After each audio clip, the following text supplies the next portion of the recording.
everyone, it's Dr. Brooks. Thanks for joining me. It's Healthy Kids Corner this Friday, and today we're going to talk about kind of I would consider it a hot topic. It's been coming up a lot, and it does come up a lot just as part of my practice, is the vaccination issue. And I'm not going to talk about my personal feelings because my personal feelings don't matter. I just kind of want to talk to you about some facts and then give you some references, the same that I would give for any of my patients, that just things that I have read that I have found incredibly knowledgeable and kind of in the middle, so you can decide yes or no.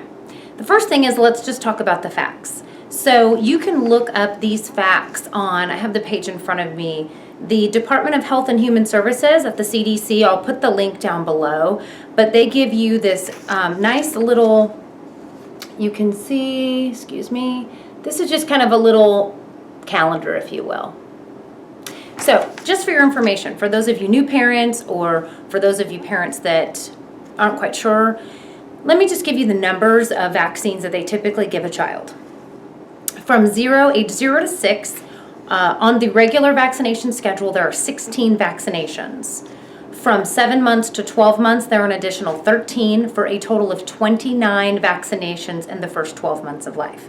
That's a lot of vaccinations. I think that parents need to get educated about what the vaccines are, particularly those that are a little apprehensive or nervous, as well as which ones are we okay giving and which ones are we not okay giving, correct? So I think this comes down to a parental choice. Some of you out there already have a special needs child, or perhaps one of your children have had a vaccine reaction, so you're a little bit nervous about vaccinating your new babies, which is understandable. So I feel like knowledge is power. Always knowledge is power. So let me give you some references to some books that I really love that are easy to read. I would say in no particular order, but I'm going to give you my favorite first. My favorite book is this one, Make an Informed Vaccine Decision for the Health of Your Child. And this was written by Mayer Eisenstein. He's an MD, he's a JD, which is an attorney, and a PhD. So what I love the most about this book, this is kind of on Amazon, it's very inexpensive, by the way. But what I love about this book is each chapter is a different vaccination. For this, I just happened to open to the MMR. Excuse me, sorry guys. MMR. So what I love about this is the chapter on MMR is just talking about the MMR. What is measles, mumps, and rubella as a disease process? What happens if my child gets MMR? What are the treatments for it, if any? And what are the side effects of those treatments, and also case reports on side effects of vaccinations? There is a report called the VAERS case report.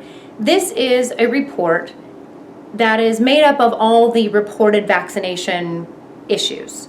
So what happens is, if a doctor sees a vaccination, quote, reaction, they report this, and then this is compiled to make one big report, so you know, or can look at what have been the vaccination side effects and or problems that have been reported.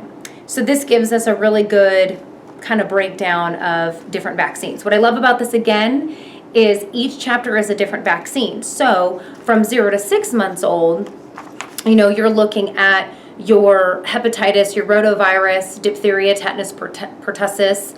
Later, you'll be doing things like your influenza, your MMR at 15 months. So some of the things when you have a new baby aren't applicable. So this will be great to have around, keep around as a reference, and remind yourself of, what the vaccine is coming up.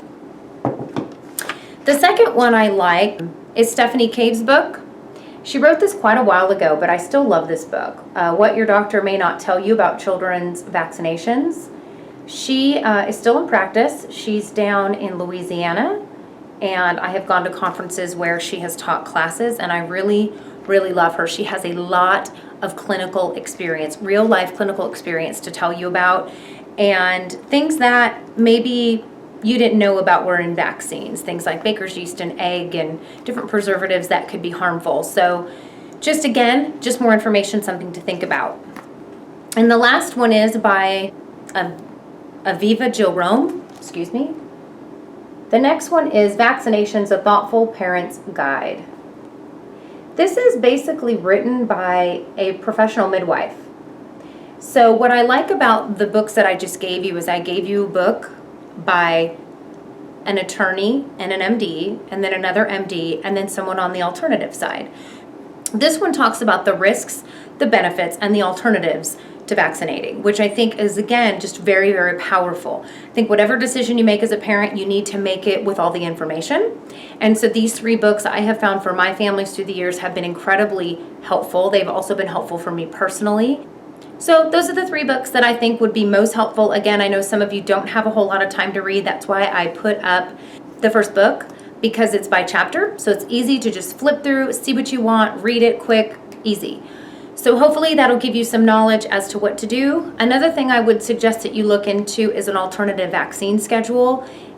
So it's not a matter of you vaccinate or you don't vaccinate. You can vaccinate on a slower schedule. Many pediatricians are open to doing such.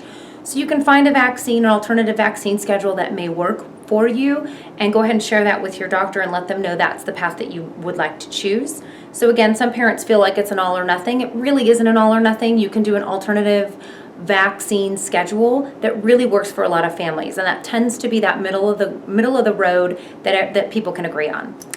So I hope you found the information on the vaccines helpful. I really encourage you to get educated so you can make those decisions for your family.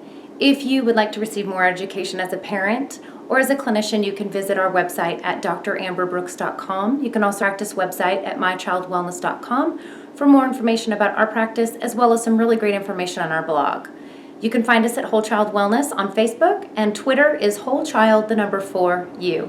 Thank you so much for watching. Have a wonderful and healthy week. See you next time. Bye.